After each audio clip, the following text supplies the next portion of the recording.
The chocolate industry is a billion-dollar industry, expected to grow to $189 billion by 2026. Countries like Ghana and the Ivory Coast currently supply most of the world's cocoa beans, but what they supply is bulk cocoa. In the Caribbean, Dominica has something special to offer.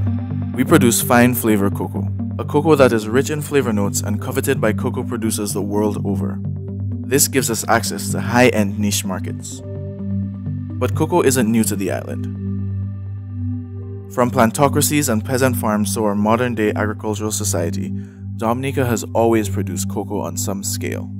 Given the tremendous economic opportunity, there is a deliberate effort to position Dominica among the top producers of fine flavored cocoa. And with a good strategy, this can be done. Cocoa rehabilitation is important, but there are a number of best practices that need to be adopted in order to have a successful cocoa industry. The Cocoa Cluster, made up of key stakeholders in the local cocoa industry, are heading this venture. Especially after the island was destroyed by Hurricane Maria, fields need to be rehabilitated, trees have to be replanted, and new farms must be established.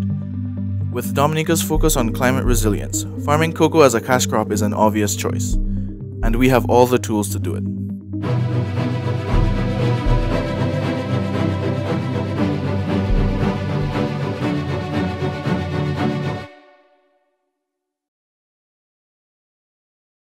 Franklin Joseph, Dominica's cocoa coordinator, travels to farms to find out what they need in order to get up and running. If you look around, you will see a lot of the trees, they are down, and what you're seeing right now is the shoots coming up. So we need to really come back again and do a secondary set of pruning, right? Selection of shoots, right, and removal of dead branches. Usually I come in on my own with the extension officer for the area, and we walk through the field, we see what needs to be done, and after that I come in with the pruning team to give them an idea as to what's required, the amount of time, how much they think it might take, and then we proceed from there. And I also need to mention that apart from the pruning activities, provide them also with the services of tools and equipment. We have a small machinery pool, so if the farmer requires a brush cutter or a chainsaw to do his weed control, whatever the case is, then we can provide that to him, on a weekly basis sometimes, For the cluster, a strong industry starts at propagation. To speed up recovery, cocoa seedlings are given to farmers so they can start planting immediately. The propagation efforts were noticed by GIZ, a German government implementing agency.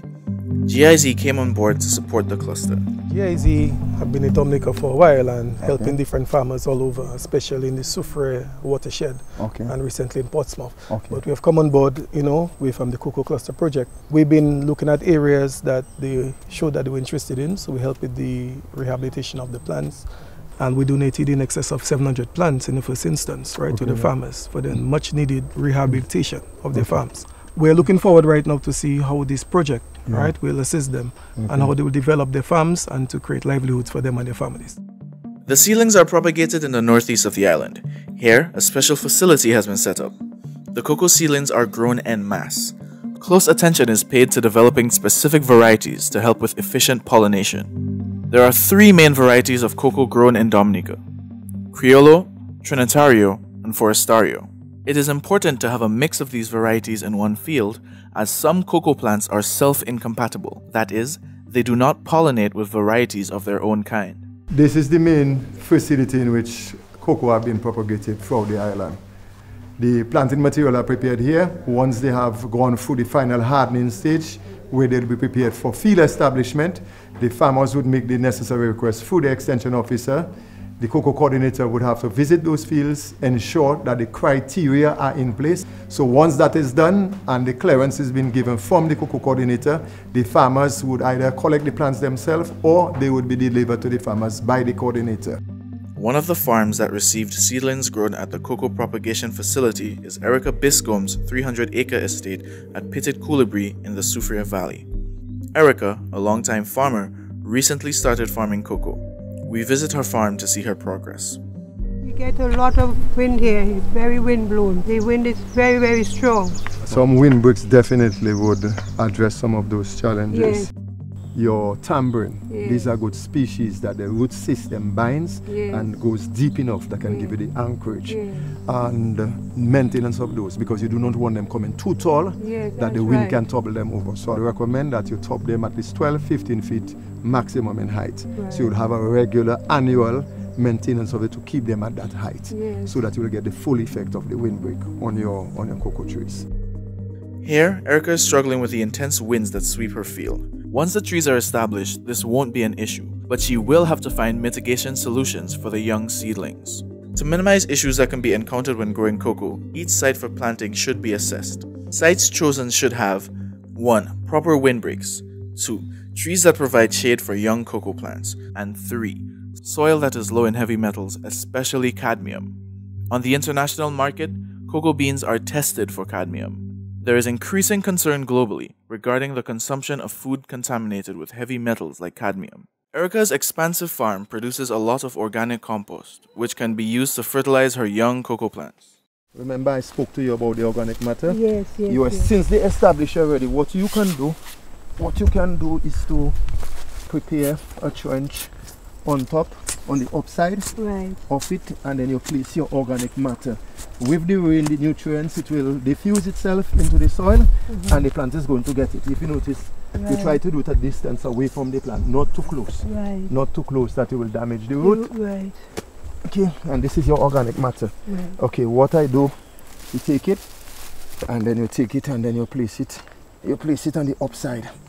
You place it on the upside of the plant, sufficient enough that it can give them some nutrients. You can place back your mulch, because you're in a sort of a dry area. You can leave the mulching on it, so the plant is going to get the nutrients from it. A cocoa tree can last 75 years, whereas a banana tree you have to keep planting every so often. I think it's a fantastic thing for Dominica to go into cocoa. Lower down in the valley, we meet up with farmer John Xavier. His plot had to be completely rehabilitated after Hurricane Maria decimated it. It was hard to really start after Maria. The mountain that was burst, and just water and mountain just wash everything away. Wash down everything. We harvest good cocoa for about a year, and then suddenly Maria passed and destroyed. So I decided to go back and pursue it again, and that's why you see the field come back this way. We're almost there. Many farms are in a similar position, but with the help of a few strategies, most of the damage that storms like Maria have caused can be minimized. Establishing proper field drains helps to keep water away from the farm, particularly during storms and heavy rains. Drains help to reduce soil erosion and land degradation, keeping the soil rich in nutrients and essential microorganisms. Proper drainage helps to minimize moisture buildup in the fields, thus reducing incidence of fungal disease. Cocoa prefers a field free of weeds. This means less competition for nutrients, protection against pests and diseases, and the elimination of vines that stifle young plants. I notice seems to have deployed good weed management practice there, because you see no signs of vines covering them and competing with them for the nutrients. So that's some of the reasons why you get this good growth and development. And you notice it's not at 2 years and you're seeing signs of flowering. Proper drainage and weed management helps to maintain healthy fields, but there is another best practice that ensures that the right nutrients are delivered to the cocoa trees. Fertilization. Cocoa, like all plants, needs a total of 30 nutrients in varying quantities. Close attention should be paid to the major macronutrients: nitrogen, which helps leaf development especially for young seedlings; phosphorus, which promotes healthy root systems and flower production; and potassium, which helps in fruit formation. Micronutrients, though required in small doses, are not less vital for plant growth.